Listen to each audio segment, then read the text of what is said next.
Welcome to ReReview, where we watch movies from our past with a perspective from today. Your hosts are Matt, Bobby, and Austin, and we love the films from our youth, so we're taking a look back to see if they still hold up. On this episode, we're discussing Indiana Jones and the Kingdom of the Crystal Skull. It was released in 2008, directed by Steven Spielberg, stars Harrison Ford, Cate Blanchett, and Shia LaBeouf. The fourth movie in the franchise asks us if the truth is out there. Now, this is a fair warning. We're spoiling a 15-year-old movie, so if you haven't seen it, we will be revealing key plot points.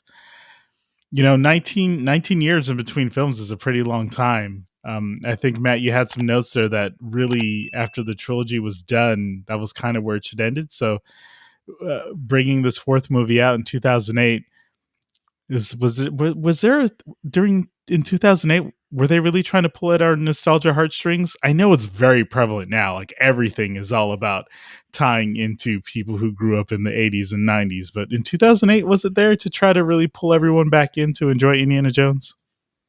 It kind of feels that way. The way that it was presented and the trailers for sure was definitely trying to, play into nostalgia. Because I mean, it's 2008, right? So it's, pre-financial crisis and all that.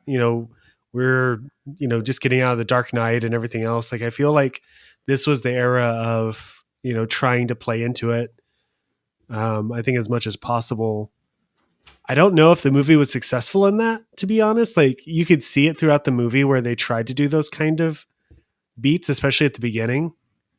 But if I compare this to like other movies that are really playing into nostalgia, I don't know if it was as successful as, something like Stranger Things or, those kind of, movies that lean a little bit more into it, I think. Mm-hmm. I feel like the biggest flaw in this movie probably has to be the fact that it is kind of an unnecessary movie in a lot of ways, because it is, the third one I felt was such a good send off to it as a franchise. This one just didn't feel like it was really as necessary, because like, to me, a movie like this functions more as a device to set up what's next more than anything else. So like, you would have, thankfully it didn't feel that way watching it this time, but I remembered it doing this more. But, it felt like the first time I watched it that it was trying to set up, the new adventures of Mutt Jones or whatever. Yeah. Where it was gonna try to set up who's going to take over the mantle. Because you see that all the time in like comics and everything else, where you would see, the original character mentors the new character. They try to do it in the sequel trilogy for Star Wars, right? With you had Harrison Ford in the first one, Luke Skywalker in the second one, probably like it was supposed to be Leia in the third one, all setting up, what the new era was going to be. And this one didn't really do that in a good way. And I kind of wish it kind of had, as strangely as that to say, I kind of wish that Mutt Jones wasn't Shia LaBeouf. And, he more like, I don't really see that this character was going to become the next Indiana Jones, to be honest. It just wasn't there. Because they're trying to pull at those heartstrings, and Bobby, maybe you can recall this. When they were releasing this, did you go see it in theaters? Were you excited about the idea of another Indiana Jones? I did. I was excited. I really wanted to see another one. I mean, more of a good thing. It's just more good stuff for me. So I was definitely interested in trying to see it. And I'm real curious about the next one too. I'm not going to lie. Even after this. Yeah. I mean, I'm interested in seeing what they could do with it. But I mean, that's the thing. It's like, I think that the producers of the films really enjoy making them. And so I think that's one of the reasons they're like, hey, let's keep doing this, because we really have a good time together and really enjoy it. Whether that kind of joy comes across on the screen is maybe a little bit debatable. That is a polite way of putting it. I mean, you're talking about some pretty big gaps in between, these films are 20 years there, 2008 to 2023 for the next Indiana Jones. I mean, Harrison Ford, I guess kudos to you, sir. Either that paycheck is that good or you love the character that much. Yeah, that's pretty impressive to keep going on. What is he, like 80? It's got to be he's the only character I can think of that basically like started, such a huge time gap in between the first movie and maybe the last one. I hope. I don't know. So, but But I doesn't mean, this, Bobby, doesn't this get into kind of what Matt was saying in terms of the mantle change? And don't we need someone else to be in this role at this point? I mean, I mean, why are we so tied to actors being, the incarnation of something? Why can't it be someone else? I think they've tried it in other movies. Like they tried another Solo movie, and it didn't just quite have that same pop without Harrison Ford. I think there's something to be said for Harrison Ford that Yeah, but he's you could got say that. the same thing about Sean Connery, right? Yeah, no, I mean, like, yeah, and personally, like, the best way to go is maybe go back in time. I mean, I do think it's worth like trying to do some kind of spin-off situation, like maybe like a Ravenwood story. I mean, there's clearly like a lot of storytelling that they do in between the movies. Like they talked about him as like a war hero and winning a whole bunch of medals and being a great hero for his country, and that's kind of like all implied that happened like previous to these. So I mean, we I did kind think of we skipped like a whole ass war, like in between the right. movies, right? Like a whole major world Mhm. war was just skipped over. Yeah, but I think maybe like a young Ravenwood like type of archaeologist type of guy that's kind of in the same kind of vein as Indiana Jones would work. But no But I Indiana mean, that's Jones. just it. We accept. You mentioned Sean Connery. We accept other Bonds now. We sure as hell accept Spider-Mans. Man, they're Just swap different. them out. They're Right. we accept different Batmans. Like what makes Indiana Jones? Why does it have to be Harrison Ford? I mean, you could. I think the problem is if it doesn't work, it kind of taints the image a little bit. I mean, I think it's hard to I mean, like who is it going to be, right? Like Chris Pratt or like But I I mean, just everyone don't see says it. that. I think it's better like to just try to do something else that's in this world. So you think that there's no other stories that Indiana Jones could be told? Like Indiana Jones is done. There's nothing. Because again, character, actor, there's two different things. You think there's no stories during World War II, the younger years or anything like. There's no stories to be told for What Indiana about Jones. Austin's favorite thing, a TV show? Even I then, think but that would probably work Yes. better than a Yes. but he, feature series. but you're saying that even in that context, you still don't want to see any more Indiana Jones. I mean, It's I don't Harrison really want Ford to or see. bust. I mean, that's the way I feel now. I mean, I'd almost prefer it to be like if they're gonna do it again, for it to be like an unknown type of guy, as opposed to like some actor who we've already seen as a bunch of other things.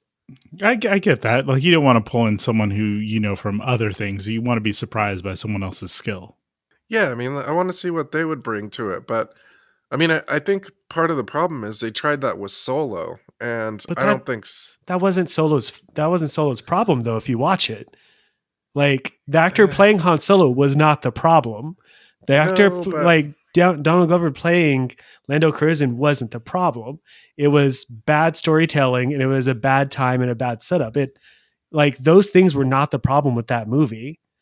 If you ask me, I actually think that I don't remember his name. I'm sorry, I'm terrible with names, but Alden Ehrenreich or something.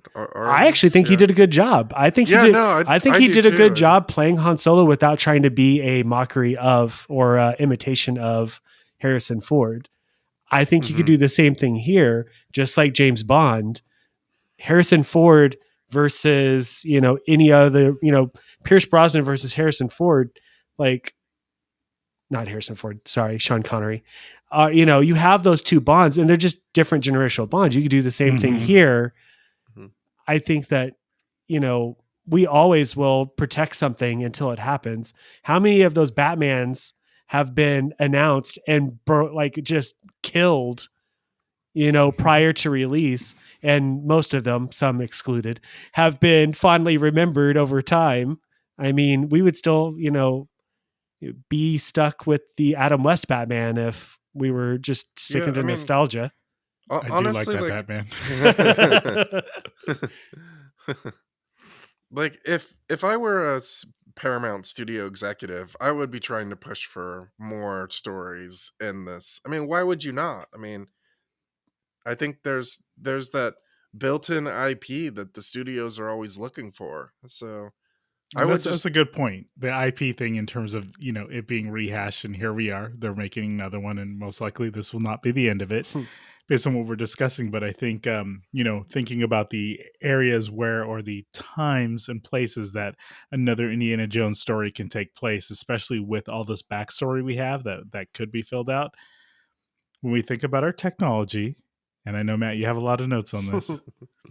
We are set in these in the past, in between world wars and different things like that, and this movie is very heavy on CG. And if we get into the beats of the movie, even at the start, we just noticed things that were off. I think about the coloring of the sky, and that maybe wasn't necessarily CG, but definitely some lighting choices, and walking through to them going into the warehouse, so doing the callback, the nostalgia pull, in terms of oh, you remember this from the first movie, member berries, right? That's what it is. And But through all of that, there was just a bit of artificialness that seems like it could not be escaped, and it didn't feel good, not in the way that we normally try. I try to give passes to CG, I really do, and it just didn't land for me. It happened a lot more than I remember it happening. I mean, a lot of people always bring it up. I mean, literally the movie starts with a CGI gopher. And it just kind of goes from there. And I think I said it while we were watching it, the fact that, the very nature of the usage of CGI is, same problem with the prequels, right? In Star Wars. At some point you're like, did we really need to make this entire set CGI? Right? You couldn't have just went to a jungle, or you could have just gone back to Hawaii. Steven Spielberg, you've been there a lot, you can go back. It's okay. So it's just excessive, and it's not used right in this movie. And you can always say the time period, but again, 2008's not that long ago. It isn't. So they didn't have much excuse for it. It was just overused, and probably, like most things, probably didn't have enough time or budget to really get it as polished as it needed to. It definitely felt very much like you probably felt like watching an old serial, probably like George Lucas growing up as a kid watching a serial and seeing projection screens set up. So I could totally imagine having two of those Jeeps during the forest sequence, and having them fighting, and having a rear projection map thing whizzing by. I could see that. I kind of feel like that would look cool. It probably looked better, to be honest. But that's kind of the way it came off, I guess. So maybe we're wrong. Maybe all this bad CGI was intentional. Maybe it was meant to feel cheesy and, B movie-ish. They did talk about how, a lot of these movies are homages to other movies, and the fact that they had the Area 51 situation in it, definitely set it up for the 50s kind of nuclear type of, horror movie types, Plan 9 from outer space type of movies. I mean, I feel like before we get into the characters, because I do want to talk about them, and especially some of the things that happen here. How do you feel about the fantasy element of this film? How do you feel about the sheer invulnerability of our characters? The just the things that they were put through: nuclear explosion, for example, falling off multiple waterfalls, having large metal things drive over vehicles that they are riding in, concussions that never seem to really concuss. I mean, there's a lot going on here, let alone a spoiler, alien spaceship taking off and right in their proximity, and everything is a-okay.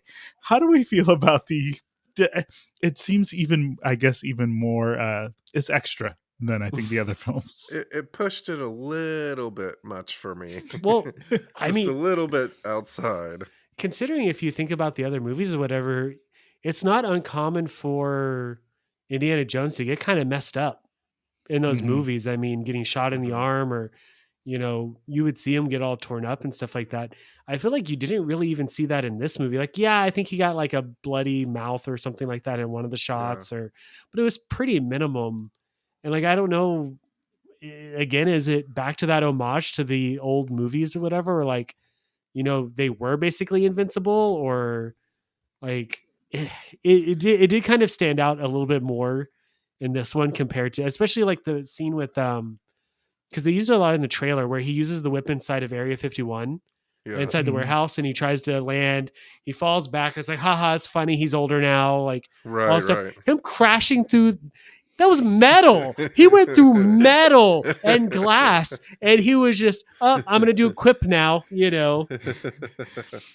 Punch a couple guys out the Jeep. Are we sure that the Grail didn't make him immortal? Like, That's what it is. It was the Grail. like it's okay. So he became immortal. We'll say he did some stuff with Marion that made her immortal. They pumped out a kid. He's immortal. And crap, I can't remember what his name was. Oxley. He has the crystal skull that made him immortal. There we go. Yeah, there we go. Right. See, there you go. I do like what you did there to make this all work for me. I do appreciate that. But thinking about the throwback, let's go back to the first film. We talked about our challenges we had with the relationship that was established for Indiana Jones and Marion Ravenwood and what that meant. So they bring this back to us. They circle it back, and we have these two characters together again. They try to recall their initial bickering, like, how dare you, Indy? I still miss you somehow. And next thing you know, they're getting married at the end of the film. What happened here that they felt they needed to kind of rush and put this back in place?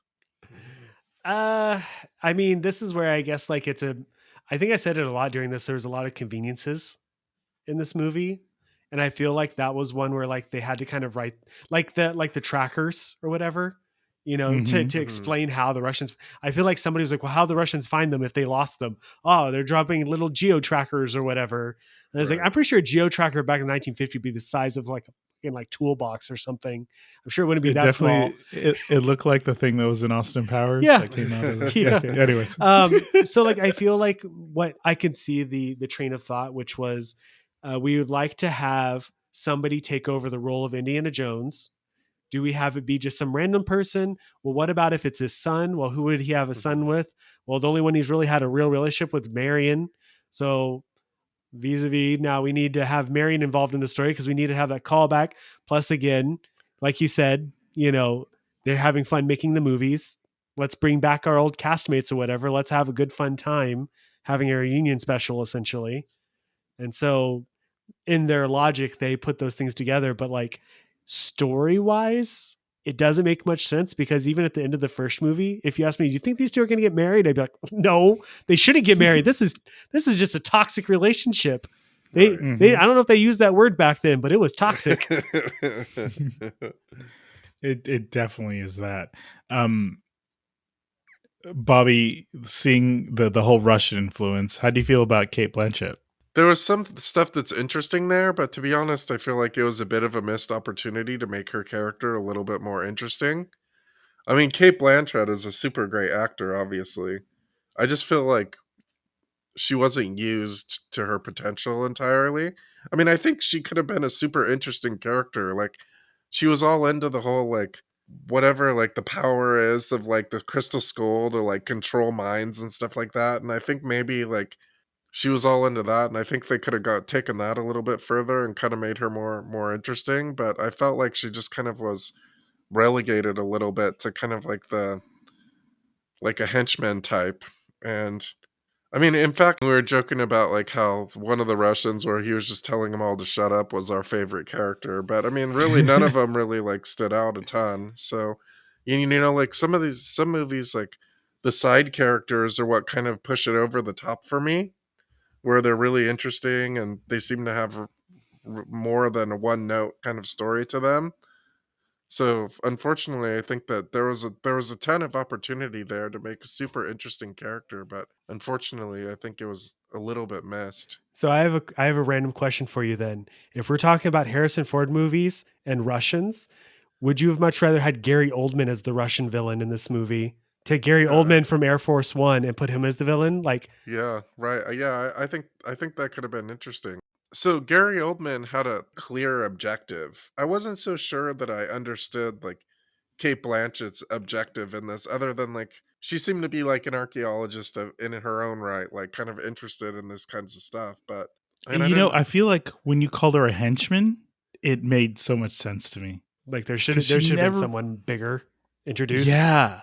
Yeah, or even if it was her, they really did have that character just kind of I may be the boss on paper, but she never really did much of anything. Maybe she had a sword fight, or sorry, a fencing fight on a car. In the jungle. But I yes, in the jungle. I like henchman for her character because it just never would just seems like it wasn't elevated to the big status. I think I'm going to ask the big question now.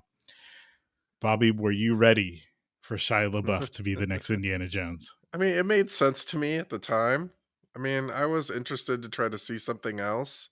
I think like since then, like it's been a little. I mean, whenever you watch some of these old movies, you always have the history of what's happened since kind of affects what you see in this movie.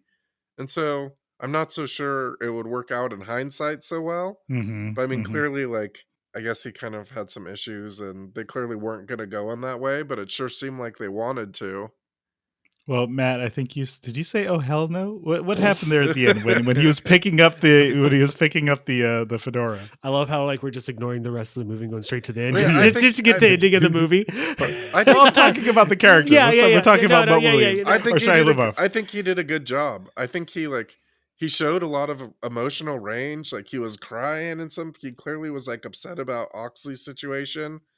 Like, but I think the problem with his character is that it's kind of already like you could see where it's going, right? He was kind of like the whole greaser, like my name is Mud, I don't want to, I'm an anti-establishment type of dude. Well, the second he meets Indiana Jones, he's like, "Hey, let me put on this hat and maybe my name can be Henry and maybe I could be whatever, His dad is so cool. California Jones or whatever." But I mean like, it's like I do find the irony in the fact that his name was Mutt and Indiana was the dog's Yes. name. Yes. right. Both of them were Yeah, using no, it's nicknames. definitely more dogs' names. But I mean, the problem with it is like it looks to me like he was going to be just like a carbon copy type of Indiana Jones. Like I thought it was interesting when he was like a greaser type. Shouldn't he stick that way instead of just like be like a carbon copy of Indiana Jones with the fedora? But isn't and that stuff what like we that? learned in the third movie? Didn't we learn that Indy just stole his complete style from the guy who was raiding the Right. original cave? It's funny because like I feel I have the complete opposite opinion as Bobby. Oh, wow, okay. I wish that his character would have been. I remember when I was watching it, thinking I wasn't really into the whole greaser thing. It kind of got really annoying super quick. To me, it was just George Lucas just kind of jerking himself off to nostalgia because he's all about his American Graffiti, and like. I don't want to watch Grease again. It was nasty then, it's nasty now to watch or whatever. What I kind of wanted was more of, and I can't remember his name, but the little sidekick character from National Treasure. I would have much rather seen Shia LaBeouf with a character similar to that going throughout this, so that he wasn't a carbon copy, but he did add stuff to it. Because the entire time, Mutt was just there so that Indiana can just spout exposition about stuff or whatever. I wanted somebody who kind of added to, who kind of countered, the arguments to a bunch of stuff, and didn't really get that. Like, I think that a little bit closer to Indiana Jones would have been more acceptable, so that like I felt like he would want to be an archaeologist. I still by the end of the movie didn't really feel that way, because that's the whole point. Is Indiana Jones just isn't a guy who's doing all this action adventure stuff. He's got to actually be a nerd at the end of the day. He's a sexy ass Harrison Ford nerd, but he's still a nerd nonetheless. And I would never have gotten that from Shia the way that they presented him in this movie, unfortunately. Right. That is very true. He likes reading, apparently. Oh, thanks. Well, I mean, we could talk about all that exposition right now. I think that leads into, as we discover everything with the story, and there's a crystal skull and it's an alien head and all that stuff. As this went down the path of going into interdimensional species with portals and all the knowledge that is handed down from these aliens, interdimensional species. Did you enjoy that they took it down this path? I think it was just a way to be like, oh, it's not a space alien, it's something else other than that. That kind of feels like a cop out though, a little bit though, doesn't it? So they don't have to have people bring that up, that it was aliens or whatever. Like, it's still the same thing at the end of the day. I mean, they still went with the traditional like 50s saucer type of Yeah. thing. Mm-hmm. Mm-hmm. Because like at the end of the day, that just means that we've misinterpreted interdimensional beings as aliens. They're still the things that people see in the sky and stuff like that, Yeah, supposedly. right. That crashed in Roswell.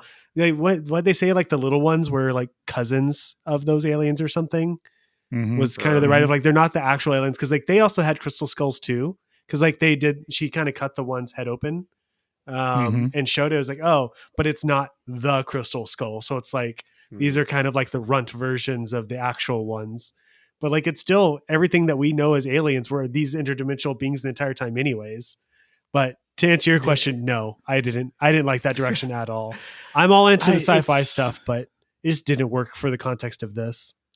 I do love it, but I mean, maybe there's a better deep dive that could have happened from there. I think what I want to ask now, and we'll all go through this exercise here.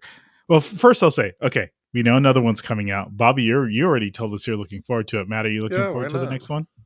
I will watch it, but I haven't decided if I'm looking forward to it or not, because I still feel that Last Crusade was the best send-off for it.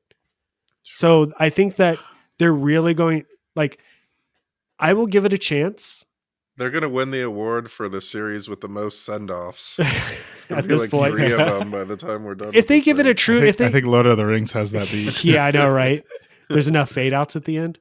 I'll give it a chance. I think that if they do this, I want to see a real send-off to it. I don't want to see vagueness. I don't know if I want to see Indiana Jones die at the end of it or anything like that, but I'd like to see, kind of like what I saw at the end of Toy Story 3, seeing, a grown-up Andy waving goodbye to his friends, and then seeing him grow up and seeing the toys continue on with the next child they're going to help make happy. Same thing with this. Like, give me the send-off that the series deserves, whatever that means. Like, Riding Into the Sunset was good. Him getting married at the end, not so much. Like, that doesn't really tie into the character for me. Maybe whatever they do in that movie, it will be, and be like, listen, guys, this is, thank you, the end, or something at the very end of it, It's I'm going to go with you where that nostalgia means Hollywood is getting our money, regardless of whether or not I'm looking forward to it. There's going to be enough of us that say, okay, let's just plop down the money and go sit through and see, maybe, just maybe, they can rekindle the fire that I think we fulfilled number 3. But now that leads to the next question. I want you to rank everything we've watched so far. Rank these Indiana Jones films. Bobby, you're going first. I want to hear what is your priority Why are you doing this to me? of the 4 we've watched. What is the best one? Rank them in order for me. Tell me your order for the Indiana Jones films from best to worst. Okay, I'm gonna go with Last Crusade first, then Raiders, then Doom, then this one. Wow. Okay. Yeah, I just think that this one, like, it was kind of missing some of the organic grittiness that some of the other ones had. I was confused about some of the aesthetic choices, like, and even in some of the scenes, it just kind of looked too staged to me. Mm-hmm. So, and I don't know if that's because of like the CG or because I'm just cynical about the CG, but I kind of like the organic feel of the previous ones better. But Last Crusade tops it for you. Yeah. Matt, your orders is the same as Bobby's, or is it different? It's different. So obviously this one's the best. It's funny because like I feel like the question really is, at least to me, is why is Crusade better than Raiders, and why is, like in Bobby's case, Temple better than this one, Kingdom of the Crystal Skull? Like, I feel like that's the real question that I guess is kind of out there, because it's like, why would you choose the upper two? Because like, to me, it's the same order at the beginning. I think that Last Crusade, and we, if you go back and you listen, I like the pacing. I like the dynamic between the two, Harrison and Sean. I think it was great. With Raiders, it didn't hold up as well as I remember. And I feel like it's probably because they didn't quite have the formula yet at that point. And so it was a little bit more slow, and there was parts of it that it just didn't hold together. And then I think I'd probably rate this one higher than Temple, but it's it was so tough. The dead heat. the entire time I was thinking to myself, I knew which one were my first two going into this, that Yeah. it was Crusade followed by Raiders. And then I was like, if there's a small gap between Crusade and Raiders, there was a large gap between Raiders and this one. And then I think a really razor thin gap between this one and Temple as far as like which one's which. And I think that the only reason why this one beats out even a little bit is the fact that at least he chose to do all this. At least he was making it's not a great one. It's not nearly as great, but he was trying to, again, help out this kid find his friend or whatever, that was lost in the, Incan jungles or whatever. And so like he had a reason to do it, as opposed to Temple. He fell out of a plane and just fell across this thing and risked his life for this random village. In Temple, his decision was whether or not to keep the stones, I think. He doesn't keep anything. He never keeps the stuff. That was never a question. He never keeps the thing. I know, but okay, this is I think fantastic. In the beginning, Matt, with the fortune and glory thing, I think there was a little bit of a hint that he was in it for something other than just the archaeological study itself. Matt, I'm glad your order is different because my order matches Bobby. I'd rather just have the nostalgia moments and see the old films and probably watch this one again. So that can lead into our final question, as we always do. Matt, are you telling people to watch Kingdom of the Crystal Skull? I really hope that the next one doesn't reference anything from this movie, so that you can watch Crusade and go straight into Dial of Destiny. Do not watch this movie. If you're an Indiana Jones fan, it will only let you down. If you're a Shia LaBeouf fan, it'll probably let you down. If you're William Hurt? If you're a William Hurt fan, you're gonna hate this. Like you're not going to enjoy John Hurt. Sorry, not William. John Hurt. So good in Hellboy. Like, there's no reason to watch this movie unless you're a fan of gophers and nuclear fridges, I guess. Oh man, nuclear fridges are key. Bobby, he's telling people to watch this one. Well, I was about to say yes until you said those two words, nuclear fridge. I had forgot. I had kind of blocked that out of my head. Man, there was a lot going on in this movie. You know what, man? Like, watch it, because just to see what those words nuclear fridge mean, you should watch it. And then, I mean, the music, there's stuff to it that's fun. But go into it thinking that it's a B alien movie and there's going to be a lot of crazy stuff happening, and that'll be it. I feel like through this experience, I've learned that you can make multiple movies in a series of films, technically all themed together, and some of them you just never ever need to watch again. And this would fall into that for me. Say the same thing about Matrix 4, but that's a different conversation. It's, it was a movie. And if you really feel like you got the popcorn out and you just want to be on your phone the whole time, maybe put it on. I mean, we talked about Fast and the Furious during the Last Crusade. This is like Fast and Furious for sure, with the explosions and the waterfalls and all sorts of crazy stuff. How dare you, sir? I would much rather watch any of those movies. I will watch Tokyo Drift before I watch this movie again.